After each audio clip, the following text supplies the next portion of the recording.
राधा अष्टमी एक महत्वपूर्ण और पावन पर्व है जो भगवान श्री कृष्ण के प्रिय सखी राधा जी के जन्मोत्सव के रूप में मनाया जाता है। इस दिन विशेष रूप से भक्तजन राधा जी की पूजा अर्चना करते हैं और उनके जीवन की महिमा को समझने का प्रयास करते हैं। इस व्रत के साथ जुड़ी एक बहुत ही दिलचस्प कथा है जो राधा जी की दिव्यता और उनकी महिमा को दर्शाती है। आइए जानते हैं राधा अष्टमी व्रत कथा।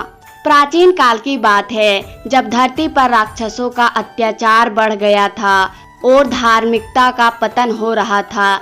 इस समय भगवान श्री कृष्ण ने अवतार लिया था, लेकिन उनके साथ ही राधा जी की उपस्थिति भी आवश्यक थी जो उनके प्रेम और भक्ति का आदर्श उदाहरण थी। राधा जी का जन्म यदुवंश में हुआ था। उनकी माता पिता राजा बृजभानु और रानी कृति बहुत ही धर्मपरायण और धार्मिक व्यक्तित्व मालिक थे। राधा जी के जन्म के समय एक अद्भुत चमत्कार हुआ। जैसे ही राधा जी ने जन्म लिया, उनके आसपास एक दिव्य प्रकाश फैल गया। इस दिव्य प्रकाश ने धरती को राक्षसों और पापों से मुक्त करने का संदेश दिया। राधा जी की महिमा का वर्णन करने के लिए बहुत सी कहानियाँ और कथाएं प्रचलित हैं। उनके जीवन में प्रेम और भक्ति की कई अद्भुत घटनाएं घटी। वे भगवान श्री कृष्ण की प्रिय सखी थी और उनकी भक्ति की गहराइयों ने सभी भक्तों को मंत्रमुग्ध कर दिया। राधा जी के प्रेम और भक्ति ने श्री कृष्ण को भी प्रेरित किया। राधा जी ने हमेशा कृष्ण के साथ गहराइयों से जुड़ी रहने और उनकी सेवा करने का प्रयास किया। उनका प्रेम सच्चे भक्ति का उदाहरण है और इस प्रेम को लेकर कई अद्भुत कथाएं प्रचलित है। राधा माता श्री कृष्ण के साथ गोलोक में निवास करती थी। एक बार भगवान श्री कृष्ण को गोलोक में राधा नजर नहीं आई और कुछ समय बाद वे अपनी सखी विराजा के साथ घूमने चले गए। जब राधा को इस बात का पता चला तो वे अत्यंत क्रोधित हो गई और तुरंत कृष्ण के पास पहुंची। वहां उन्होंने श्री कृष्ण को कठोर शब्दों में उहालना दी।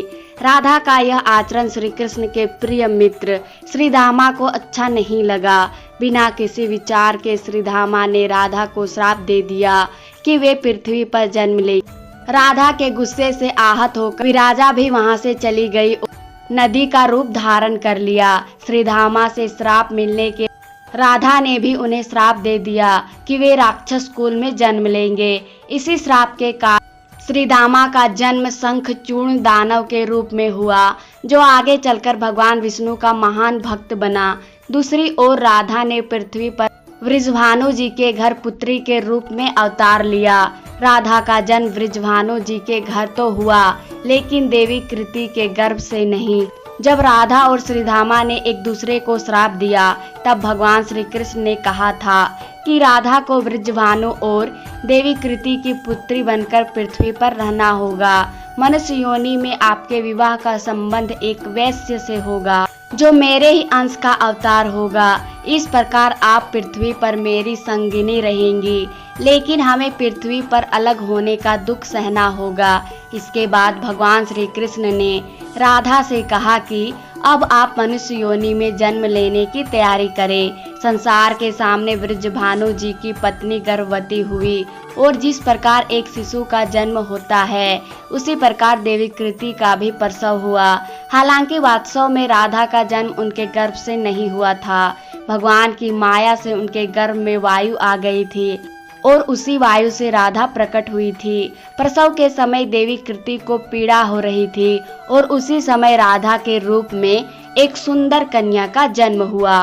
राधा का अवतरण भाद्र मास के शुक्ल पक्ष की अष्टमी तिथि को हुआ है और तभी से हर वर्ष इस दिन को राधा अष्टमी के रूप में मनाया जाता है। राधा अष्टमी के दिन एक विशेष पूजा की जाती है जिसमें भक्तजन राधा जी की महिमा का गान करते हैं। कथा के अनुसार राधा जी का जीवन पूर्णता और भक्ति का आदर्श उदाहरण है। एक बार जब श्री कृष्ण ने राधा जी से पूछा कि उनकी भक्ति का रहस्य क्या है, तो राधा जी ने उत्तर दिया कि उनकी भक्ति में केवल प्रेम और समर्पण है। राधा जी ने भगवान कृष्ण को भक्ति का सबसे सुंदर और महान रूप दिखाया। उनकी भक्ति ने उन्हें अद्वित बना दिया और इसीलिए राधा अष्टमी का पर्व और इस प्रेम और भक्ति की महिमा को मान्यता देने का अवसर है। व्रत के दौरान की जाने वाली पूजा। राधा अष्टमी के दिन व्रती सुबह जल्दी उठकर स्नान करें और व्रत का संकल्प लेते हैं। इसके बाद राधा जी की पूजा करते हैं, जिसमें उनकी मूर्ति को सुंदर वस्त्र पहनाए जाते हैं और भोग अर्पित किए जाते हैं। व्रती दिन भर उपवास रखते हैं और केवल फल, दूध और जल का सेवन करते हैं। पूजा के बाद भजन कीर्तन का आयोजन किया जाता है, जिसमें राधा जी के भजन गाए जाते हैं। इस दिन को भक्त पूरी श्रद्धा और भक्ति के साथ मनाते हैं, ताकि राधा जी की कृपा प्राप्त हो सके और जीवन में शांति और सुख की प्राप्ति हो सके। राधा अष्टमी व्रत की कथा हमें राधा जी के प्रेम और भक्ति की गहराई को समझने में मदद करती है। यह व्रत केवल एक धार्मिक पर्व नहीं, बल्कि प्रेम और भक्ति का आदर्श उदाहरण है। राधा जी के जीवन की कथा हमें यह सिखाती है कि सच्ची भक्ति में केवल प्रेम और समर्पण होना चाहिए। राधे राधे।